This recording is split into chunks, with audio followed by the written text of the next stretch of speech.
Alright, so there was a text released in 2010 titled The Idea of Communism, and we have a number of fairly prominent intellectuals and professors who had contributed to it in the form of essays.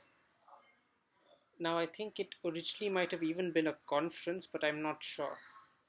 But I did pick it up with the intention of reading um, one, of course, what they had to say about this reinvention or this reconceptualization of communism today or in the contemporary moment. But more pointedly, I would like to take up the example of Antonio Negri as a thinker who has been um, operating with the communists since the 60s and 70s in Italy, was arrested briefly, then I think he was released, and then, of course, got into teaching and stuff like that.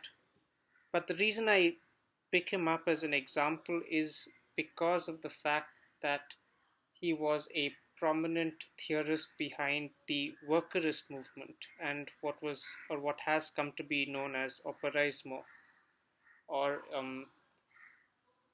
a way in which worker self-organization takes its means of resistance, or rather organizes itself beyond the scope of what was traditionally thought of within party politics of any means.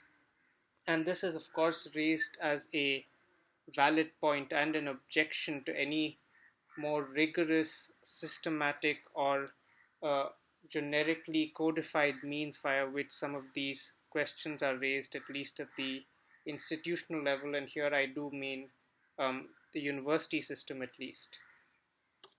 Now, the essay in question, which he has contributed, is titled Notes on Communism, Some Thoughts on the Concept and Practice. Now, I would like to present briefly here a summary, but also marking a few points of disagreement and maybe a couple of tangential comparisons. Now, without any further introduction, allow me to begin. Early on in the essay, Negri appears to be making a rather astute observation. He claims that capitalism, or rather resistance to it in the form of class struggle, is the only form in which history is cognizable to us. What may a possible objection to this be? This is usually the position where both religious and romantic objections enter the picture. Quote, the permanent subsistence of a use value, or rather a faith in this, is how he identifies it. Whether it be the value of labor power, nature, or whatever. If orthodox Marxists once claimed that it is human labor which mediates relations with nature, a form of production suitable for life results, commonly termed the mode of production. Let me repeat this sentence. If orthodox Marxists once claimed that it is human labor which mediates relations with nature, a form of production suitable for life, commonly termed the mode of production, results, which may include the organization of the economy, contractual relations, etc. Yet Negri, at least in this essay, begins by bypassing this argument, as it were, by asserting that the relations between the boss and the worker is invested by exploitation, and that this exploitation is an investment by institutions that organize the production and circulation of profits. An interesting arrangement, to be certain, yet one which diverts the original relation between lord and bondsman. as it were, from any agential role in the production of surplus value, which becomes de facto imperialized, mediated, and controlled by institutions, which here would mean companies, firms, and of course, banks. A far cry from any investigation of primitive accumulation by any means. Indeed, if I may add, perhaps prematurely, this self proclaimed communist here does appear to be more invested in specifying the correct form of capitalism, which let us call financial, than he is willing to entertain the proposition of it being one among, indeed, a historical continuum of modes of production, which is what class struggle today may appear as.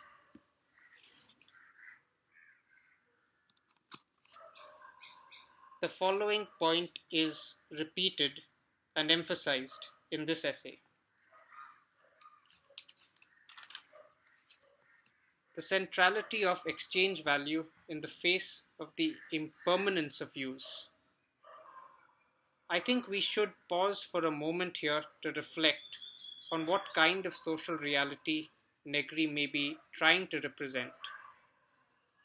This is indeed also the same essay where he asserts the conviction that there is no longer an outside, our private echo chambers melting, as it were, in the cauldron of the internet, fed by our very activities.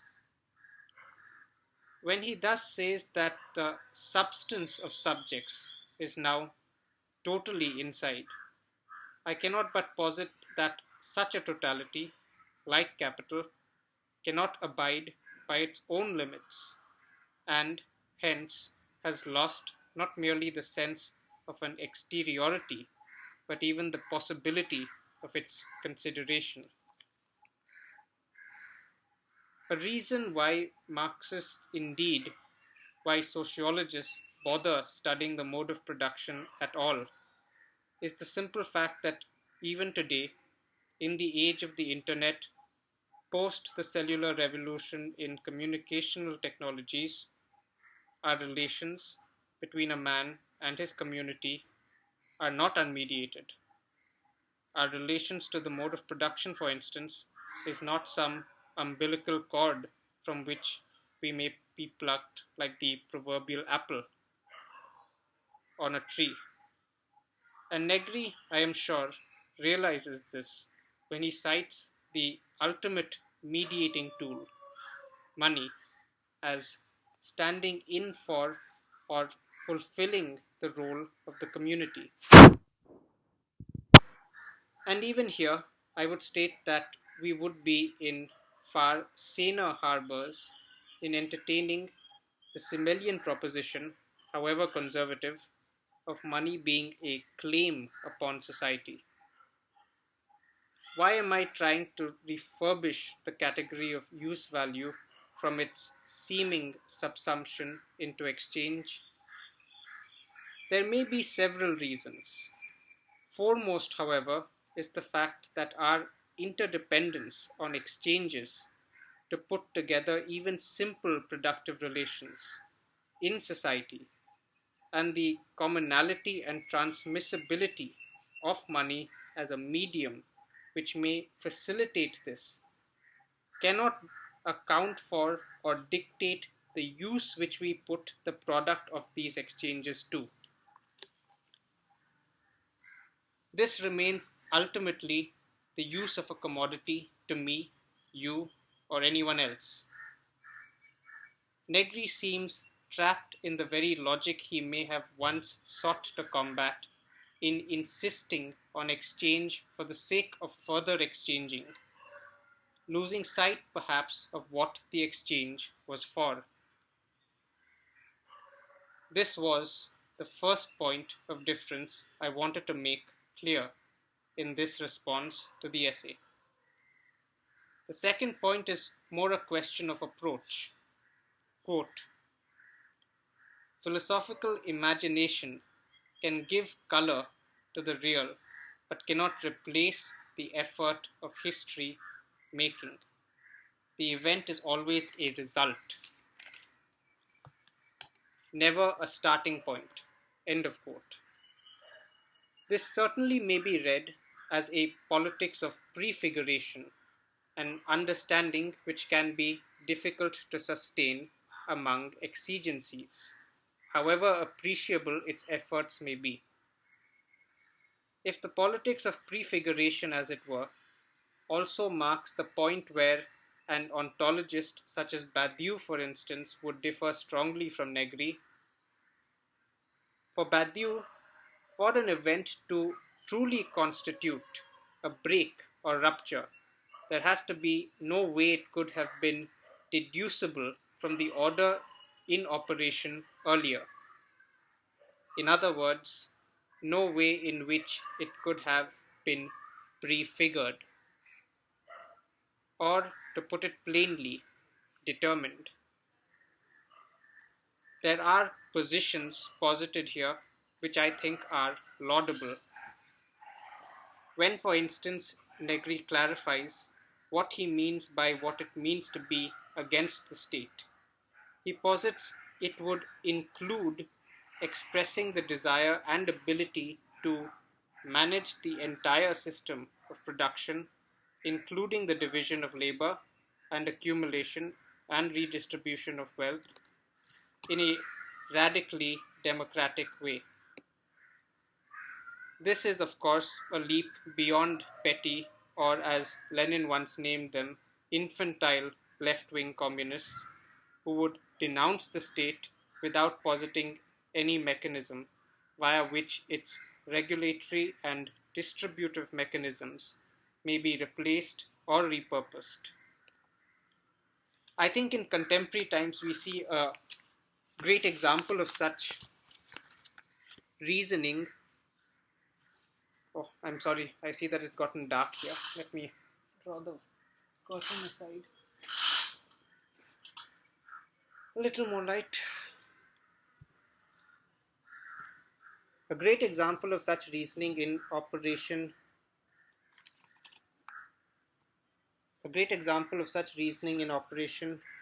when scholarism, the movement against the implementation of national education in Hong Kong in 2015, led by Joshua Wong, was met by the Chinese premier.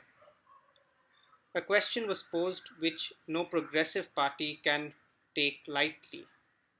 Simply put, the terms of the debate cannot merely be whether to include or exclude national education in Hong Kong.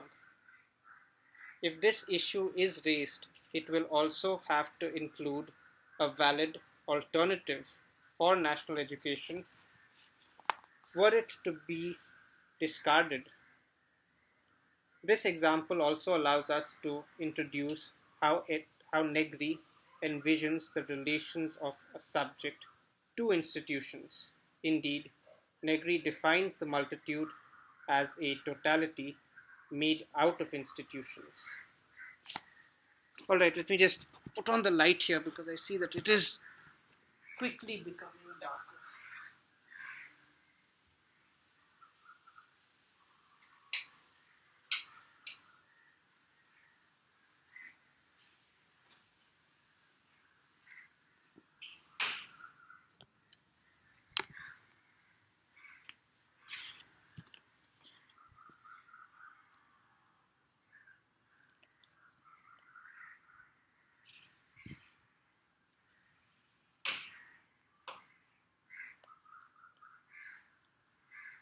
This example also allows us to introduce how Negri envisions the relations of a subject to institutions.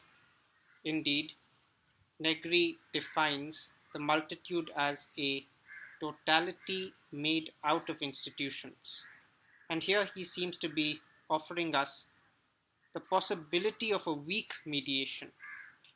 For he does assert that in our biopolitical capitalist societies, it is governance which is not as much generalized but placed in a state of flux, such as seen between a movement and an instituted response to it. His most interesting point, which this argument leads to, entertaining the rather heterogeneous proposition of the multitude being a, quote, totality of desires and trajectories of resistance, struggle, and constituent power. Here, communism exists not as an end but as a condition in the development of singularities. A tension, tendency, and metamorphosis. End of quote. A few brief observations are to be made here. Negri entertains the hypothesis that the production of subjectivity is vital and instrumental to relations in the capitalist or any other mode of production. Yet, when confronting this subjectivity, instead of citing any institutional relations or responsibilities, chooses the category of multitude to reflect the heterogeneity of any possible singularities that this may lead to. Here, this invocation of institutions appears to be not much more than a placeholder and perhaps no more progressive than the institution of custom. Worth recounting is his position on ethics as that which seeks the common against privacy. Less well formed, I would say, are his three elements of a communist ethics: 1. Revolt against the state; 2. Common militancy; 3. Production of institutions. Here, however steadfast the resolve of the subject in question, it will be observed that resistance to the state via a common militancy rarely leads to the production of any institutions. In following his argument, you would notice that the construction of a struggle depicted by him makes a rather neat dyad about the contesting parties, the multitude as the expression of the proletariat on one hand, and on the other, the disciplinary arrogance of the bourgeoisie, which is coupled with the repressive vocation of the state. It will be observed that the bourgeoisie and the state are not tidy bedfellows, though in these regressive times this may be changing. More importantly, however, the proletariat's greatest weapon will remain its discipline, which is the form labor power takes when subjected to a will that is purposeful effort. Indeed, several historians will observe the history of the labor movement as transitions in its discipline marked by changing understandings of the situation and the mode of production. And I believe even newer tendencies, such as studies into the micropolitics of desire inspired by Deleuze and Guattari, would have to add or would have much to add regarding disciplinary practices from origami, architecture, to the production of concepts themselves. And here Professor Negri does indeed reintroduce what he calls a practice of use value, but one which he would like to situate inside a history made by struggles as opposed to outside, perhaps in the market, which you will notice is also a site of struggle, but one which does not lie within the ambit of Negri's interiority. The practice is, however, composed, in his words, an expression, a language, and a practice. This use value, the common, is what Negri withdraws from capitalist alienation and state command. Now, I think there are a few ways in which we will be able to identify what dominant themes in such a trajectory would be. the emphasis on what is common as posited against that which is private. And yet, the mediation of the individual, or rather their assimilation or their subjection to the multitude, which is thought of as a composition of institutions, is less than clear, to put it mildly. And I think on those terms, it would be far more helpful to actually follow someone like Althusser, who actually tries to model uh, positions, degrees, and failures in subjection, whether institutional, whether hegemonic, or otherwise. And I think that's actually a trajectory which even some feminist theorists like Judith Butler have taken following uh, Althusser's concepts. But this is the brief reading that I wanted to posit. I may leave a copy of the text as well in the descriptions. It may help if you were to try following it there. And that's it for today. Thank you.